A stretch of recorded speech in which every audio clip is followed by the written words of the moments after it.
আপনার আমার জীবনে তিনটি জিনিস সময়ের সাথে সাথে অনেক মূল্যবান হয়ে যায়। সেই তিনটি জিনিস সময়ের সঙ্গে সঙ্গে মূল্যবান হয়ে যায়।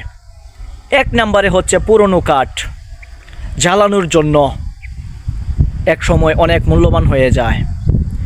আরেকটি জিনিস হচ্ছে পুরান বন্ধুত্ব কোনো একটা সময় আপনার অনেক কাজে লেগে যায়, আত্মীয়র চেয়েও বেশি।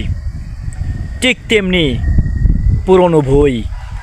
পুরান বইগুলি আপনি জমিয়ে রেখেছেন, কোনো একদিন এত কাজে লেগে গেছে, এই বই পড়তে পড়তে হয়ে গেছেন আপনি একজন মহাজ্ঞানী।